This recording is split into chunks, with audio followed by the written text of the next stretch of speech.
प्रिय दर्शक बंधु नमस्कार।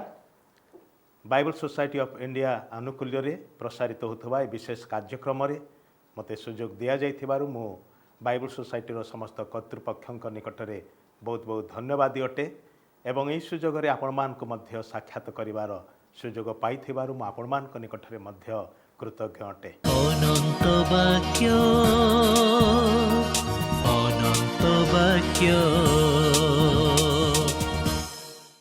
आज आमने विशेष भाव में ईश्वर वाक्यर गोटे विशेष अंश को चिंता करवा जो प्रभु जीशु ख्रीष्टर आमने सेवा आराधना करूँ उपासना करूँ से 2000 रु अधिक वर्ष तले ये पृथ्वी वक्ष को मनीष रूप में आसी से बढ़िले मृत्युवरण कले किंतु पुनर्थित हो उठिले।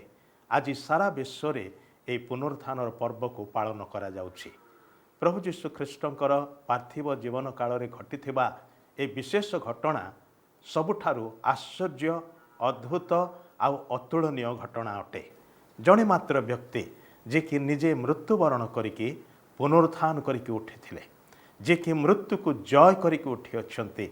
आउ से विषयक संवाद ईश्वरंकर पवित्र वाक्य पवित्र बाइबल रे लिखा अछि। मु ताहा आपणकर निमंते पढ़िबा को चाहूची।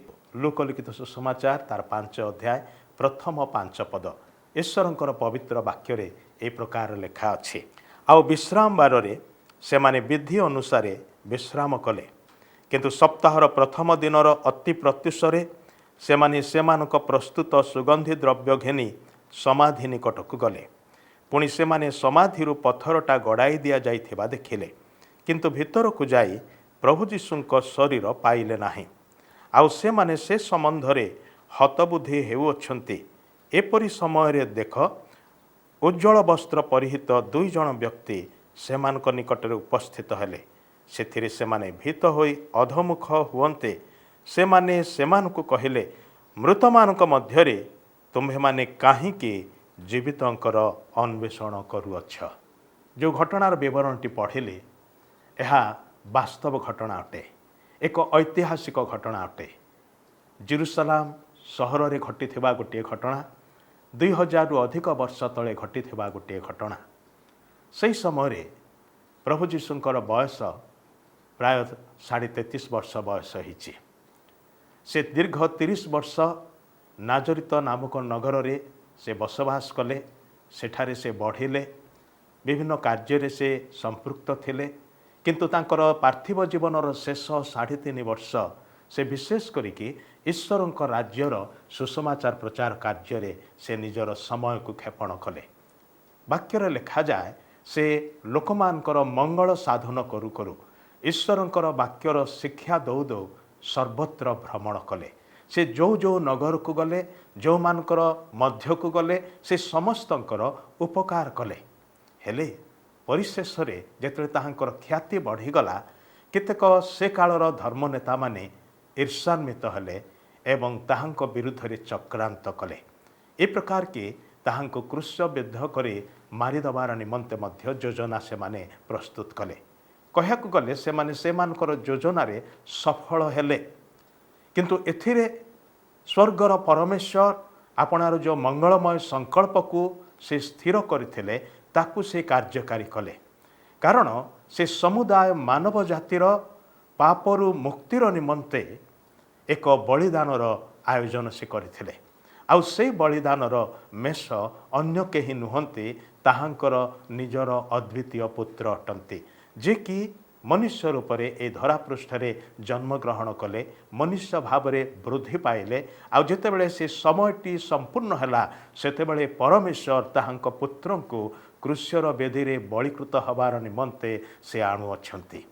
गोटे पाखरे जगत एवं तार नकारात्मक प्रतिक्रिया यीशुंक प्रति निष्ठुर व्यवहार, किंतु आर पाखरे परमेश्वरंकर अलौकिक पवित्र संकल्प जहाँ आपणक पाई एवं मो पाई अटे, समुदाय मानव जातिर निमंते अटे।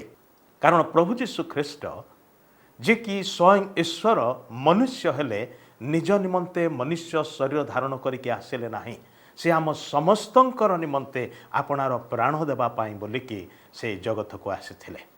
आउ शेषरे ଯେତେବେଳେ ସେ କ୍ରୁଶବିଦ୍ଧ ହେଲେ, ସେ କ୍ରୁଶରେ ମୃତ୍ୟୁବରଣ କରିବା ପୂର୍ବରୁ ଯେଉଁମାନେ ନିଷ୍ଠୁର ଭାବରେ ତାହାଙ୍କୁ ହତ୍ୟା କରୁଥିଲେ, ତାହାଙ୍କର ଦୁଇ ହାତ ପାଦରେ କଣ୍ଟାବିଦ୍ଧ କରୁଥିଲେ, ତାଙ୍କର ବକ୍ଷ ଦେଶରେ ବର୍ଚ୍ଛା ବିନ୍ଧୁଥିଲେ, ସେହି ପ୍ରକାର ନିଷ୍ଠୁର ବ୍ୟବହାରକାରୀମାନଙ୍କର ପ୍ରତି ତାଙ୍କର ପ୍ରତିକ୍ରିୟା ବଡ଼ ଆଶ୍ଚର୍ଯ୍ୟଜନକ ଥିଲା। ସେ ପିତା ଈଶ୍ୱରଙ୍କ ନିକଟରେ ପ୍ରାର୍ଥନା କରି କହିଲେ, ହେ ପିତା, ଏମାନେ କ'ଣ କରୁଅଛନ୍ତି ଜାଣନ୍ତି ନାହିଁ, ଏମାନଙ୍କୁ କ୍ଷମା କର। କେବେ କି ଏ ପ୍ରକାର ଘଟିଅଛି ମଣିଷ ଇତିହାସରେ? କେବେ କି କୌଣସି ମନୁଷ୍ୟ ଏ ପ୍ରକାର କଷ୍ଟ ସହିକି ନିଜର ଜୀବନ ଯାଉଥିବା ସମୟରେ ମାରୁଥିବା ଲୋକମାନଙ୍କୁ କ୍ଷମା ଦେବାର ଚିନ୍ତା କରିପାରନ୍ତି? ଆମେ ସାଧାରଣତଃ ମଣିଷମାନେ ପ୍ରତିଶୋଧ ନେବା ବିଷୟରେ ଧୁରନ୍ଧର ଅଟୁ। କେହି କିଛି ଆମମାନଙ୍କୁ କହିଦେଲେ, ଆମମାନଙ୍କ ପ୍ରତି କେହି କିଛି ଆଘାତ ଦେଲେ, ଆମମାନଙ୍କର ପ୍ରତିକ୍ରିୟା ଅଛି ତାହାର ଠିକ୍ ଓଲଟା ଜବାବ ଦେବାର ନିମନ୍ତେ। କିନ୍ତୁ ଦେଖନ୍ତୁ, କ୍ରୁଶରେ ପ୍ରଭୁ ଯୀଶୁ ଖ୍ରୀଷ୍ଟ ନିଷ୍ଠୁର ଭାବରେ ବ୍ୟବହାର ପାଉଛନ୍ତି, ଅଥଚ ସେ ଫେରିକି ନିଷ୍ଠୁର ବ୍ୟବହାର କରୁନାହାନ୍ତି। ସେ ଚାହିଁଲେ ଗୋଟିଏ ଶବ୍ଦରେ ସମସ୍ତଙ୍କୁ ଶେଷ କରିପାରିଥାନ୍ତେ। ଈଶ୍ୱରଙ୍କ ପୁତ୍ରଙ୍କର ସେହି ଶକ୍ତି ଅଧିକାର ଅଛି, ମାତ୍ର ସେ ତାହା କଲେ ନାହିଁ। ବରଂ ସେ ନୀରବ ରହିଲେ, ନିଜର ଦୁଃଖ କଷ୍ଟକୁ ନିଜେ ସହିଗଲେ। ନିଜର କଷ୍ଟ ସକାଶେ ସେ କ୍ରନ୍ଦନ କଲେ ନାହିଁ, ବରଂ ଅନ୍ୟମାନଙ୍କର ଶୋଚନୀୟ ଅବସ୍ଥାକୁ ଦେଖି, ସେମାନଙ୍କର ଭବିଷ୍ୟତ ଯେ କେଡ଼େ ଗୁରୁତର ଅଟେ, କେତେ ଭୟଙ୍କର ଅଟେ, ଏହାକୁ ବୁଝିକି ସେ ସେମାନଙ୍କର ମଙ୍ଗଳ କାମନା କରି, ସେମାନଙ୍କର ରକ୍ଷାର ବିଷୟ ଚିନ୍ତା କରି ଦଣ୍ଡଦାତା ପରମେଶ୍ୱରଙ୍କ ନିକଟରେ ପ୍ରାର୍ଥନା କରି କହିଲେ, ପିତା, ଏମାନଙ୍କୁ କ୍ଷମା କର। ଆଉ ତାପରେ ସେ ପାଖାପାଖି 6 ଘଣ୍ଟା କାଳ କ୍ରୁଶରେ ଝୁଲିଲେ ଏବଂ ଶେଷରେ ସେହି ପିତା ଈଶ୍ୱରଙ୍କ ନିକଟରେ ଆପଣାର ଆତ୍ମାକୁ ସମର୍ପଣ କରି ପ୍ରାଣ ତ୍ୟାଗ କଲେ। ସେହିଦିନ ହିଁ ତାହାଙ୍କର ଶିଷ୍ୟମାନଙ୍କ ମଧ୍ୟରୁ କେହି କେହି ଆସି ତାହାଙ୍କୁ କବର ଦେଲେ। ସମାଧି ଦ୍ୱାରରେ ଗୋଟେ ବଡ଼ ପଥର ରଖି ଦିଆଗଲା ଏବଂ ରୋମିଓ ସରକାରଙ୍କର ମୁଦ୍ରାଙ୍କ ସେଠାରେ ଦିଆଗଲା, ଯେପରିକି ସେ ସମାଧି ମଧ୍ୟରୁ ଶବକୁ କେହି ହେଲେ କାଢ଼ି ନେଇପାରିବେ ନାହିଁ। କିନ୍ତୁ ଏହି ପ୍ରଭୁ ଯୀଶୁ ମୃତ୍ୟୁବରଣ କରିବା ପୂର୍ବରୁ ଆଗରୁ ଅନେକ ଥର କହିଥିଲେ, ଦେଖ, ମୁଁ ଜେରୁସାଲାମକୁ ଯାଉଛି, ଲୋକମାନେ ମୋତେ ଶତ୍ରୁମାନଙ୍କ ହସ୍ତରେ ସମର୍ପଣ କରିବେ, ମୁଁ ମୃତ୍ୟୁବରଣ କରିବି, କବର ପ୍ରାପ୍ତ ହେବି, ମାତ୍ର ତୃତୀୟ ଦିବସରେ ପୁନର୍ଥିତ ହୋଇ ଉଠିବି। ଏହି କଥା ପ୍ରଭୁ ଯୀଶୁ ଆଗରୁ ତାହାଙ୍କର ଲୋକମାନଙ୍କୁ କହିସାରିଥିଲେ। ଆଉ ସେଥିପାଇଁ ଯେଉଁମାନେ ତାହାଙ୍କୁ ସମାଧି ମଧ୍ୟରେ ରଖିଲେ, ସେମାନେ ଭାବିଲେ ଯେ ୟାଙ୍କୁ ମୁଦ୍ରାଙ୍କିତ କରିକି ଗାର୍ଡ ରଖାଯାଉ, ପ୍ରହରୀ ସବୁ ରଖାଯାଉ, ଆଉ ପ୍ରହରୀ ମଧ୍ୟ ନିଯୁକ୍ତ କରାଗଲା। କିନ୍ତୁ ଈଶ୍ୱରଙ୍କର ଯୋଜନା, ଈଶ୍ୱରଙ୍କର ବାକ୍ୟ, ପ୍ରଭୁ ଯୀଶୁ କହିଥିବା ଭାବବାଣୀ, ତାହା କେବେ ବି ବିଫଳ ହୋଇପାରେ ନାହିଁ, ଆଉ ହେଲା ନାହିଁ ମଧ୍ୟ। ସେ ଯେ ପ୍ରକାର କହିଥିଲେ ସେ ପ୍ରକାର ତୃତୀୟ ଦିବସରେ ସେ ପୁନର୍ଥିତ ହୋଇ ଉଠିଲେ। ହେଲେ ତୃତୀୟ ଦିବସର ଅର୍ଥାତ୍ ସେହି ରବିବାର ସକାଳେ ଯେତେବେଳେ ଯେଉଁ ସ୍ତ୍ରୀ ଲୋକମାନେ 3 ଦିନ ପୂର୍ବରୁ ତାହାଙ୍କ ଶରୀରକୁ ଗୋଟିଏ ଗୁମ୍ଫା ମଧ୍ୟରେ ରଖାଯିବାର ଦେଖିଥିଲେ ଏବଂ ତାର ସମ୍ମୁଖରେ, ତାର ଦ୍ୱାର ଭାଗରେ ଏଇ ଯେଉଁ ବଡ଼ ପଥରଟି ଗଡ଼େଇ ଦିଆଯାଇଥିବାର ସେମାନେ ଦେଖିଥିଲେ, ସେମାନେ ରବିବାର ବଡ଼ ସକାଳେ ଉଠିକି ଯାଉଛନ୍ତି ସୁଗନ୍ଧି ଦ୍ରବ୍ୟ ନେଇକି। ସେମାନଙ୍କର ଗୋଟିଏ ମାତ୍ର ଉଦ୍ଦେଶ୍ୟ ହେଉଛି ଯେ ଯୀଶୁଙ୍କର ମର ଶରୀରକୁ ସେମାନେ ପ୍ରତିଘ୍ନ କରିବେ, ସେମାନେ ସେ ସୁଗନ୍ଧି ଦ୍ରବ୍ୟ ଲେପନ କରିବେ। ଯିହୁଦୀ ଲୋକମାନଙ୍କର ସେ ଥିଲା ରୀତି। ସେମାନେ ନିଜର ପ୍ରିୟ ଲୋକମାନେ ମରିଗଲେ ତାହାକୁ ବିଭିନ୍ନ ପ୍ରକାର ସୁଗନ୍ଧି ଦ୍ରବ୍ୟ ଲେପନ କରି ରଖୁଥିଲେ, ଯେପରିକି ଅନେକ ଦିନ ପର୍ଯ୍ୟନ୍ତ ସେ ଶରୀର କ୍ଷୟ ପାଇବ ନାହିଁ। ସେହି ଉଦ୍ଦେଶ୍ୟରେ ଆଉ ସେମାନଙ୍କର ଶେଷ ଶ୍ରଦ୍ଧା ସେମାନେ ଦେବାର ନିମନ୍ତେ ସେମାନେ ତାହା କରୁଥିଲେ। ଆମମାନେ ଯେମିତି କେହି ମରିଗଲେ ଫୁଲ ନେଇକି ଯାଉ, ଫୁଲହାର କିମ୍ବା ଫୁଲ ତୋଡ଼ା ନେଇକି ଯାଉ, ଶେଷ ସମ୍ମାନ ଏବଂ ଶେଷ ଶ୍ରଦ୍ଧା ଦେଖାଇବାର ନିମନ୍ତେ ସେମାନେ ସେହି ପ୍ରକାର କରୁଥିଲେ। ଆଉ ସେଥିପାଇଁ ଯେହେତୁ ସେହି କାର୍ଯ୍ୟଟି 3 ଦିନ ପୂର୍ବରୁ ସେମାନେ ସମ୍ପୂର୍ଣ୍ଣ କରିବାକୁ ପାରିନଥିଲେ, କାରଣ ସେହିଦିନ ଥିଲା ସେମାନଙ୍କର ମହାବିଶ୍ରାମ ଦିନ, ପର୍ବର ଦିନ ପାଖେଇ ଆସୁଥିଲା। ସେଥିପାଇଁ ସେହି ସମୟରେ ଶବକୁ ଛୁଇଁକି ନିଜକୁ ଅଶୁଚି କରିପାରିବେ ନାହିଁ। ସେହି ଉଦ୍ଦେଶ୍ୟରେ ସେମାନେ ତରବରିଆ ଭାବରେ ଯାହା କରିଥିଲେ, 3 ଦିନ ପରେ ସେହି କାର୍ଯ୍ୟକୁ, ଅସମ୍ପୂର୍ଣ୍ଣ କାର୍ଯ୍ୟକୁ ସମ୍ପୂର୍ଣ୍ଣ କରିବା ପାଇଁ ସମାଧି ନିକଟକୁ ଆସୁଛନ୍ତି। ଆଉ ଆସିକି ଦେଖୁଛନ୍ତି କ'ଣ? ଯାହା ଦେଖିଲେ ସେମାନେ କେବେ ବି ବିଶ୍ୱାସ କରିବାକୁ ପାରୁନଥିଲେ, କାରଣ କେବେ ବି ସେ ପ୍ରକାର ସେମାନେ ଆଶା କରିନଥିଲେ, ଭାବିନଥିଲେ ଯେ ଯାହା ଦେଖୁଅଛନ୍ତି ତାହା ସେମାନେ ଦେଖିବେ ବୋଲି। ସେମାନେ କ'ଣ ଦେଖିଲେ? ସେମାନେ ଦେଖିଲେ ଯେ ଯେଉଁ କବର ସମ୍ମୁଖରେ ଗୋଟେ ବିରାଟ ବଡ଼ ପଥର ରଖାଯାଇଛି, ସେ ପଥର ଗଡ଼ି ଯାଇଛି, ଘୁଞ୍ଚେଇ ଦିଆଯାଇଛି, ତାହା ସେ ଦ୍ୱାରକୁ ବନ୍ଦ କରି ରଖି ନାହିଁ। ବାଟରେ ଏମାନେ ଆସିଲା ବେଳେ ପରସ୍ପରକୁ ପଚାରୁଥିଲେ, ଆରେ ଆରେ ଆମେ ସମସ୍ତେ ନିଜେ ନିଜେ ପଳେଇ ଆସିଲୁ, ଯଦି ବଳୁଆ ଭାଇମାନଙ୍କ ମଧ୍ୟରୁ କାହା କାହାକୁ ଡାକି ଆଣିଥାନ୍ତୁ ଆମର ଟିକେ ଉପକାର ହେଇଥାନ୍ତା। କ'ଣ ପାଇଁ କି ସେମାନଙ୍କର କ'ଣ ଦରକାର? ନା ନା ସେମାନେ ପଥରଟା ଆମ ପାଇଁ ଗଡ଼େଇ ଦେଇଥାନ୍ତେ, ତାହେଲେ ଭଲ ହେଇଥାନ୍ତା। କିନ୍ତୁ ଆସିକି ଦେଖୁଛନ୍ତି କ'ଣ? ପଥର ଗଡ଼େଇବା ପାଇଁ କୌଣସି ମଣିଷର ଆବଶ୍ୟକତା ପଡ଼ିଲା ନାହିଁ, ପଥର ଘୁଞ୍ଚି ଯାଇଛି। ହେଲେ ପ୍ରଶ୍ନ ହେଉଛି, ପ୍ରହରୀ ତ ଜଗିଥିଲେ, ଯେଉଁମାନେ 24 ଘଣ୍ଟା ନ ଶୋଇକି ଜଗୁଛନ୍ତି, ଆଉ ପ୍ରହରକୁ ପ୍ରହର 4 ପ୍ରହରରେ ସେମାନେ ଆଉ ଦଳ ଦଳ ହେଇକି ଜଗୁଥିଲେ। ପ୍ରହରୀ ଜଗିଛି, ଅଥଚ ପଥର ଗଡ଼େଇ ଦିଆଯାଇଛି। କିଏ ସେ ପଥର ଗଡ଼େଇଲା? ନିଶ୍ଚୟ ମନୁଷ୍ୟମାନଙ୍କ ମଧ୍ୟରୁ କେହି ନୁହଁ। ଶିଷ୍ୟମାନେ, ପ୍ରଶ୍ନ ହିଁ ଉଠୁନାହିଁ। ଏହି ଶିଷ୍ୟମାନେ ସେଦିନର ଘଟଣା ସକାଶେ ଡରି ମରିକି ସେମାନେ ଗୋଟିଏ କୋଠରୀ ଭିତରେ ନିଜକୁ ବନ୍ଦ କରି କବାଟ ସେ ଭିତର ପଟୁ ଅର୍ଗଳ ଦେଇକି ସେମାନେ ଲୁଚିକି ରହିଛନ୍ତି। କାଳେ କିଏ ଆସି ଆମମାନଙ୍କୁ ମଧ୍ୟ ଧରି ନେବ, ଆମମାନଙ୍କୁ ମଧ୍ୟ ମାରିଦେବ ସେହି ଭୟରେ। ସେଥିପାଇଁ ସେମାନଙ୍କ ମଧ୍ୟରୁ କେହି ଆସିବାର ପ୍ରଶ୍ନ ହିଁ ଉଠୁନାହିଁ। ଏବଂ ଏ ସ୍ତ୍ରୀ ଲୋକମାନେ, ସେମାନେ ତ ଏହି ଦ୍ୱନ୍ଦ୍ୱର ପ୍ରଶ୍ନ ନେଇକି ଯାଉଛନ୍ତି ଯେ ଆମ ପାଇଁ କିଏ ସେ ପଥର ଗଡ଼େଇ ଦେବ। କିନ୍ତୁ ଯେତେବେଳେ ଆସିକି ଦେଖୁଛନ୍ତି ଯେ କବରଟା ଖୋଲା ପଡ଼ିଛି, ସେମାନେ ଭିତରକୁ ଯାଉଛନ୍ତି, ଭାବିଲେ ଯେ ହୋଇପାରେ ଯୀଶୁଙ୍କର ଶରୀର ସେ କବର ଭିତରେ ଅଛି। ମାତ୍ର ଦେଖୁଛନ୍ତି ବସ୍ତ୍ର ଯେ ପ୍ରକାର ତାଙ୍କ ଶରୀରର ପାଦରୁ ମୁଣ୍ଡ ପର୍ଯ୍ୟନ୍ତ ଗୁଡ଼ା ହେଇଥିଲା, ସେହି ପ୍ରକାର ବସ୍ତ୍ର ଗୁଡ଼ା ହେଇଥିବା ଅବସ୍ଥାରେ ପଡ଼ିଛି, କିନ୍ତୁ ସେଇ ଗୁଡ଼ା ହେଇଥିବା ବସ୍ତ୍ର ଭିତରେ ଶରୀରଟା ନାହିଁ। ବଡ଼ ଆଶ୍ଚର୍ଯ୍ୟ ବିଷୟ। ଯଦି ବା କେହି ଶରୀରକୁ ବାହାର କରି ନେବ, ତାହେଲେ ସେ ଗୁଡ଼ା ହେଇଥିବା କନା, ସେଇଟା ଗୋଟିଏ ଖଣ୍ଡ କନା ଥିଲା, ଯେଉଁଟାକି ପାଦରୁ ବେକ ପର୍ଯ୍ୟନ୍ତ ଗୁଡ଼ା ଯାଇଥିଲା, ଏବଂ ଆଉ ଗୋଟିଏ ଛୋଟ କନା ଯେଉଁଟାକି ମୁଣ୍ଡ ଭାଗଟା ଗୁଡ଼ା ଯାଇଥିଲା, 2 ଖଣ୍ଡ କନା। କିନ୍ତୁ ଯେଉଁ ଅବସ୍ଥାରେ ଗୁଡ଼ା ଯାଇଥିଲା ପାଦରୁ ବେକ ପର୍ଯ୍ୟନ୍ତ, ସେଇଟା ସେହି ପ୍ରକାର ଗୁଡ଼ା ଅବସ୍ଥାରେ ଅଛି। ଯଦି କେହି ତାକୁ ଫିଟେଇକି ଶରୀରଟା ନେବା ପାଇଁ ଚାହିଁବ, ତାହେଲେ ସେ ସତର୍କ ହେଇକି ସେ ପ୍ରକାର ଭାବରେ କରିବ ନାହିଁ, ତରବରିଆ ଭାବରେ କରିବ। କାରଣ ପ୍ରହରୀ ଜଗିଛି, କମ୍ ସମୟ ମଧ୍ୟରେ ଶରୀର ଚୋରି କରିବାକୁ ହେବ ତାକୁ, ଯଦି ସେ ଶରୀରଟାକୁ ଚୋରି କରିବା ପାଇଁ ଇଚ୍ଛା କରିଛି। କିନ୍ତୁ ସେ ପ୍ରକାର ହେଇନାହିଁ। ଆଉ ଯଦି ବା ସେ ବସ୍ତ୍ରକୁ ଫିଟେଇବ, ସେ ପୁଣି ତାକୁ ପୂର୍ବ ଅବସ୍ଥାରେ ସେମିତି ଗୁଡ଼େଇ ଗୁଡ଼େଇକି ରଖିବ ନାହିଁ, ତାକୁ ସେମିତି ପକେଇଦେବ। କିନ୍ତୁ ସେଇଟା ସେ ପ୍ରକାର ନଥିଲା। ଏମାନେ ଯେତେବେଳେ ଗଲେ ଦେଖିଲେ, ବଡ଼ ଆଶ୍ଚର୍ଯ୍ୟ ହେଲେ, ଆଉ ସେମାନେ ହତବୁଦ୍ଧି ହେଲେ, ପୁଣି ଭୟଭୀତ ଅଟନ୍ତି। ଘଟଣାଟା କ'ଣ ହେଇଛି? ଆଉ ସେହି ସମୟରେ 2 ଜଣ ବ୍ୟକ୍ତି, 2 ଜଣ ଦୂତ, ସେମାନେ ସେମାନଙ୍କ ମଧ୍ୟରେ ଉପସ୍ଥିତ ହେଲେ। ଆଉ ଏହି ସ୍ୱର୍ଗୀୟ ଦୂତମାନଙ୍କର ଉପସ୍ଥିତିରେ ସେମାନେ ଆହୁରି କମ୍ପମାନ ହେଲେ, ଡରିଗଲେ। ଆଉ ସେତେବେଳେ ଦୂତ ସେମାନଙ୍କୁ ପଚାରୁଛନ୍ତି, ଯେଉଁ ପ୍ରଶ୍ନଟି କଲେ, ବଡ଼ ଆଶ୍ଚର୍ଯ୍ୟ ପ୍ରଶ୍ନ। ପ୍ରଶ୍ନଟି ବଡ଼ ବାସ୍ତବ ପ୍ରଶ୍ନ ମଧ୍ୟ, ଚିନ୍ତା କରିବାର ଆବଶ୍ୟକ। ସେହି ପ୍ରଶ୍ନ ସମ୍ବନ୍ଧରେ ସେମାନେ ପଚାରିଲେ, ମୃତମାନଙ୍କ ମଧ୍ୟରେ ତୁମ୍ଭେମାନେ କାହିଁକି ଜୀବିତଙ୍କର ଅନ୍ୱେଷଣ କରୁଅଛ? ଭୁଲ ଜାଗାରେ ସଠିକ୍ ଲୋକଙ୍କୁ ଖୋଜିବା ନିମନ୍ତେ ଏମାନେ ଯାଇଛନ୍ତି।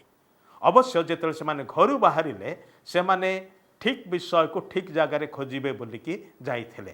ମଲା ଶବକୁ ସେଇ ସମାଧି ଭିତରୁ ପାଇବେ ବୋଲି ଯାଇଥିଲେ, ଯେଉଁଟାକି ଠିକ୍ ବିଷୟ ହିଁ ଥିଲା। ମାତ୍ର ଦୂତଙ୍କର ପ୍ରଶ୍ନ ହେଉଛି, ମୃତମାନଙ୍କ ମଧ୍ୟରେ ଜୀବିତଙ୍କର କାହିଁକି ଅନ୍ୱେଷଣ କରୁଅଛ? ପ୍ରିୟମାନେ, ଏଇ ଦୂତମାନେ କହିଦେଲେ, ସେ ଏଠାରେ ନାହାନ୍ତି। ସେ ମରିଥିଲେ ସତ, ମାତ୍ର ଆଉ ମୃତ ଅବସ୍ଥାରେ ନାହାନ୍ତି। ସେ ମୃତ୍ୟୁକୁ ଜୟ କରିକି ଉଠି ଅଛନ୍ତି। ତୁମେ ତାହାଙ୍କୁ ଜୀବିତମାନଙ୍କ ମଧ୍ୟରେ ଖୋଜ, ସେଇଠି ତାହାଙ୍କୁ ପାଇବ। ସେ ଯେପରି କହିଥିଲେ ସେହିପରି ଘଟିଅଛି, ଏହା ସ୍ମରଣ କର। ଆଉ ସେତେବେଳେ ସେମାନଙ୍କର ମନରେ ପଡ଼ିଗଲା, ହଁ ହଁ, ଆମମାନଙ୍କର ଏଇ ପ୍ରଭୁ ଜୀବିତ ଥିବା ସମୟରେ ସେ କହିଥିଲେ ଯେ ମୁଁ ମୃତ ହେବି, କବର ପ୍ରାପ୍ତ ହେବି, କିନ୍ତୁ ତୃତୀୟ ଦିବସରେ ଆଉ ଥରେ ଉଠିବି, ପୁନର୍ଥିତ ହେଇକି ଉଠିବି, ମୃତ୍ୟୁକୁ ଜୟ କରିକି ଉଠିବି। ଆଉ ତାହା ହିଁ ଘଟିଅଛି। ପ୍ରଭୁ ଯୀଶୁ ଖ୍ରୀଷ୍ଟ ଏହି ଗୋଟିଏ କ୍ଷେତ୍ରରେ ଅନ୍ୟ ସମସ୍ତଙ୍କ ଠାରୁ ଭିନ୍ନ ଓ ଅତୁଳନୀୟ ଅଟନ୍ତି। ସେ ମଲେ କିନ୍ତୁ ପୁନର୍ଜୀବିତ ହୋଇ ଉଠିଲେ, ଆଜି ମଧ୍ୟ ସେ ଜୀବିତ ପ୍ରଭୁ ଅଟନ୍ତି। ସେଥିପାଇଁ ସେ ଘୋଷଣା କରି କହିପାରନ୍ତି ଏବଂ କହିଲେ ମଧ୍ୟ, जे मोठारे विश्वास करे से जीवन पाइब, जदिबा शरीर रे से मरिब तथापि से बंचिब, कारण मु जे प्रकार उठी अछि मो ताहाकु मध्य शेष दिन रे सेहिपरि पुनरुत्थान करबाकू देबी। भाई भणी माने पुनरुत्थान संवाद होउछि प्रभु जीशु ख्रीस्ट कबर रे सोईकी रही नाहंती, मल्ला शब होइकी पड़ी रही नाहंती, से उठी अछंती, आज से जीवित अटंती। एई प्रभु जीशु दिने स्वर्ग को प्रत्यावर्तन कले, आउ से स्वर्ग को फेरी जाउथिबा समय रे कुहागला एही जो जीशु को जेपरी भाव में स्वर्ग को जीवार देखुअछ से आउ थरे आसु अछंती। जीवित प्रभु जीशु पुणी थरे पृथ्वी बक्ष को फेरी आसीबे। जेतले से फेरी आसीबे आपण एवं मो ताहांको पाछोटी नवार निमंते प्रस्तुत थिबा कि, ताहांको साक्षात करिवार निमंते प्रस्तुत थिबा कि प्रभु जीशु ख्रीस्ट पुनर्स्थित अटंती, जीवित अटंती। जे के ताहांको ठारे विश्वास करे से विनष्ट न होई अनंत जीवन पाए। प्रभु आम्मान को ए वाक्य द्वारा आशीर्वाद करंतु। बहुत बहुत धन्यवाद। अनंत वाक्य, अनंत वाक्य।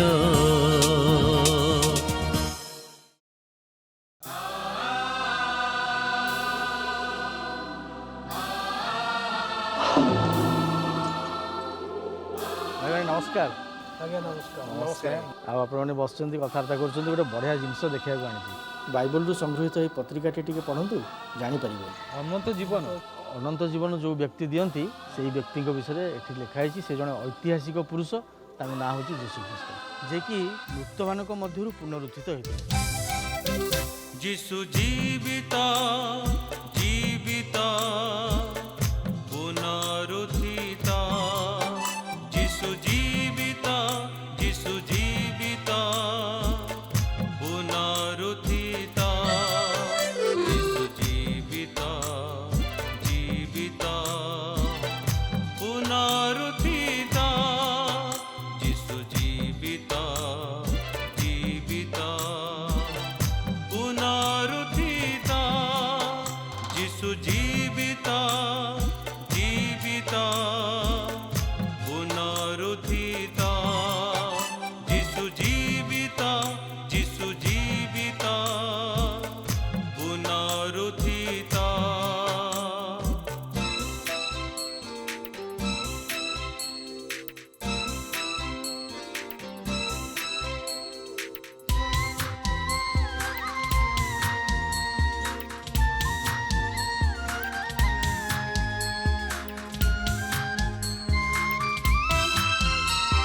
से अनादि से अनंत से अजर से अमर, से अनादि से अनंत से अजर से अमर, से मृत्युंजय जुगे जुगे जीवित, से मृत्युंजय जुगे जुगे जीवित, जीशु जीवित जीवित पुनरुत्थित, जीशु जीवित, जीशु जीवित पुनरुत्थित।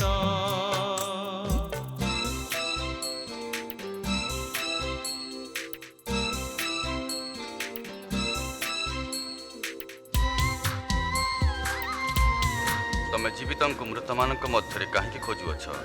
सेठार नाहंती, मात्र उठी अछंती। से प्रेमिक से रक्षक आम चालक आम पालक, से प्रेमिक से रक्षक आम चालक आम पालक, से मृत्युंजय जुगे जुगे जीवित, से मृत्युंजय जुगे जुगे जीवित, जीशु जीवित जीवित पुनरुत्थित, जीशु जीवित, जीशु जीवित पुनरुत्थित, जीशु जीवित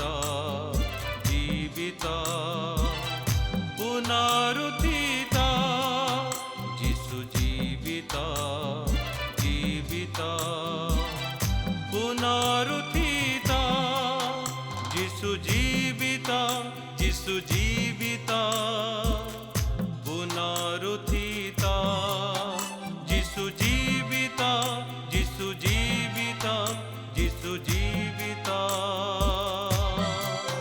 जिसु जीवित जिसु जीवित जिसु जीवित অনন্ত বাক্য অনন্ত বাক্য প্রিয় বন্ধু আজির বাক্য যদি আপনার হৃদয়কে স্পর্শ করেছে আমি বিশ্বাস করে পবিত্র আত্মা আপনার কথা কহিଅଛନ୍ତି ଆମେ পুনর্থিত ଖ୍ରୀଷ୍ଟଙ୍କର ବାର୍ତ୍ତାକୁ ଶୁଣିଅଛୁ ଯଦି এই ବାକ୍ୟ ଆପଣଙ୍କ ହୃଦୟକୁ ସ୍ପର୍ଶ କରିଅଛି ତାହେଲେ ଯେଉଁ ଠିକଣାଟି ଦିଆଯାଉଛି সেই ଠିକଣାରେ ଆମ ସାଙ୍ଗରେ ଯୋଗାଯୋଗ କରିବା ପାଇଁ ଭୁଲିବେ ନାହିଁ କିଛି ପ୍ରଶ୍ନ ଥିଲେ ପଚାରି ପାରିବେ କିଛି ପ୍ରାର୍ଥନାର ଅନୁରୋଧ ଥିଲେ ତାହା ମଧ୍ୟ ଜଣେଇବେ ଯେପରି ଆପଣଙ୍କ ପାଇଁ ଆମେ ନିଶ୍ଚୟ ପ୍ରାର୍ଥନା କରିବାକୁ ପାରିବୁ ଆମ ସାଙ୍ଗରେ ଆଜି ହିଁ ଯୋଗାଯୋଗ କରନ୍ତୁ ପ୍ରଭୁ ଆପଣଙ୍କୁ ଆଶୀର୍ବାଦ କରନ୍ତୁ ଆସନ୍ତୁ ପ୍ରାର୍ଥନା କରିବା ଏବଂ ଶେଷ କରିବା मंगलमय प्रभु तुम्हें जीवित परमेश्वर अट आउ से आमर प्रार्थना शुणापी समर्थ अट तुम्हें केवल आमर नवेदन शुणुअछ ताहा ही नुहे तार उत्तर देउछ तुम्हें आश्चर्य परमेश्वर अट धन्यवाद करुअछु तुम्हें मृत्यु को जय कर उठिअछ अतएव मरणशील लोक पुनरुत्थानर जीवन देवाई तुम्हें सक्षम अट तुम्हें प्रस्तुत अट तुम्हें इच्छुक अट आज तुम्हें आह्वान कर डाकुअछ हे परिश्रांत भारग्रस्त लोक समस्ते मो निकट को आस मु तुम्हमान को विश्राम देवी प्रभु आमाने तुम चरण तले निज निज को समर्पण करुअछु प्रत्येक भाई भौणी को पुओ झील को तुम हस्ते समर्पण करुअछि प्रत्येक को तुम्हें आशीर्वाद कर तुमर जीवंत वाक्य द्वारा आहुरी आहुरी आममान जीवन को स्पर्श कर आशीर्वाद कर प्रार्थना शुणिल धन्यवाद दे जीशुंकर प्रिय पवित्र नाम रे ए निवेदन उत्सर्ग करुअछु आमेन অনন্ত বাক্য অনন্ত বাক্য इमानुएल विजन द्वारा प्रस्तुत कार्यक्रम तो आपण मैंने देखुंट देखा सहित आपण मानक सुचिंतित मतामत दे आमको उत्साहित करंतु एही कार्यक्रम डीडी ओडिया टीवी चैनल में प्रत्येक सोमवार ठारू बुधवार पर्यंत रात्रि 8:30 रु 9 प्रसारित हेउची देखिबा को जत्नवान हेबे एहा सहित आमर एही यूट्यूब चैनल को सब्सक्राइब करने सहित बेल आइकन को क्लिक करंतु जहाद्वारा आपण मैंने प्रथमे आमर नुआ कार्यक्रमर सूचना पाई परिबे।